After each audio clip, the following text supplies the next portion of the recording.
है, प्लीज मेरी मदद करो, भगवान के लिए कोई मेरी मदद करो, मुझे बचाओ, इस शैतान से रहम करो, मुझ पर कोई तो बाहर आओ। ये कहते हुए एक लड़की भागे जा रही थी। कहाँ जा रही थी उसे खुद नहीं पता था, सिर्फ वह भागे जा रही थी, पर उसकी मदद के लिए कोई भी नहीं आया था। सब देखकर उसे इग्नोर कर रहे थे, पर कोई भी उसकी मदद नहीं कर रहा था। प्लीज बचा लो। पर किसी को भी उस पर दया नहीं आया। एक ने बोला, आपकी मदद करके हमें नहीं मरना, माफ कर दीजिए, हम मजबूर हैं, माफ कर दीजिए। हम तो कह रहे हैं आप भी वापस चले जाए, वह आपको कहीं से भी ढूंढ निकाल लेंगे, अगर आपकी मदद की हमारे पूरे परिवार को मार डालेंगे। पर उस लड़की पर कोई भी फर्क नहीं पड़ रहा था, उसे बस इतना पता था अभी यहाँ से निकलना है कैसे भी। वह लगातार भागे जा रही थी। अरे देखो, हमारी मैम वहाँ है, वह रही, जल्दी से उन्हें पकड़ो, नहीं तो हमारे किंग हमें मार डालेंगे। मैम रुक जाए प्लीज मैम, नहीं तो किंग हमारी जान ले लेंगे। मैम बात सुनिए। पर वह नहीं रुक रही थी, उसे बस आज यहाँ से बहुत दूर जाने था कैसे भी।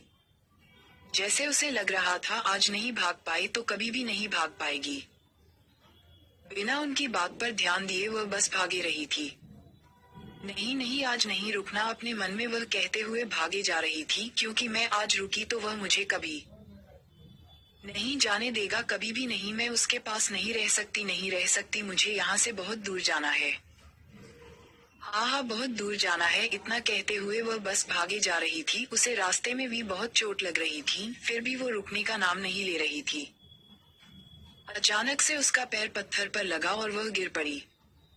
उसकी मुंह से एक चीख निकली, वो उठ नहीं पा रही थी, फिर भी वो बस कैसे भी आगे बढ़ रही थी। अचानक से बहुत सारी कार्स उसके सामने आकर रुकी, उसमें से एक बहुत ही हैंडसम लड़का निकला। उसके चेहरे पर इस वक्त कोई भी भाव नहीं था। वह तो बस अपने सामने उस खूबसूरत लड़की को देख रहा था, उससे दूर जाने के लिए कितना परिश्रम कर रही है, पर उसे पता नहीं था ये सब बेकार था। सिर्फ ये सब करने से वो सिर्फ थक ही रही थी। वह लड़का धीरे धीरे से उसकी तरफ बढ़ रहा था। उसने गार्ड से छाता लिया और धीरे धीरे वह उस लड़की तरफ बढ़ रहा था। वह लड़की बोल रही थी, छोड़ छोड़ दो मुझे, जाने दो, नहीं रह सकती आपके साथ, जाने दो। इतना बोलकर वह लड़की जोर जोर से रोने लगी। वह लड़का उसके पास पहुंच चुका था। वह थोड़ा नीचे बैठा और उस लड़की के बाल पीछे से कस के पकड़कर बोला, क्या कहा जान, फिर से कहना, दूर जाना चाहती हो मुझे से? दूर जाओगी? आपके बहुत पढ़ निकल आए हैं, लगता है ज्यादा छूट दे दी है, पर नहीं, गलती की है तो सुधारना तो होगा न। चलिए, आपका मेंशन मतलब हमारा घर आपका इंतजार कर रहा है। इतना कहते ही उस लड़के ने उससे घसीटते हुए लेते जा रहा था। उसका रोना बढ़ता रहा था, छोड़ दो, नहीं नहीं, कहीं नहीं जाऊंगी, आपको उदास नहीं करूंगी, गलती हो गई, सजा मत दीजिए, गा माफ कर दीजिए। पर उस लड़के पर उस पर थोड़ा भी रहम नहीं आया और उससे कार में बैठाकर अपने साथ ले जाने लगा।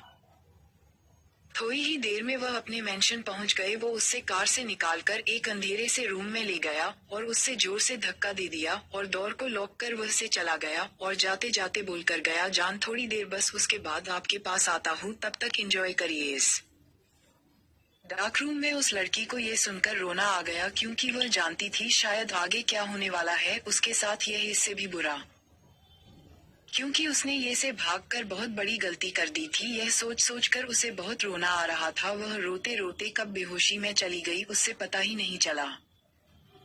तो दोस्तों, कौन है ये लड़की और वह लड़का? उससे इसे इस तरह अपनी कैद क्यों रखा है और वह क्यों ये से भागना चाहती है? इन सब का जवाब पाने के लिए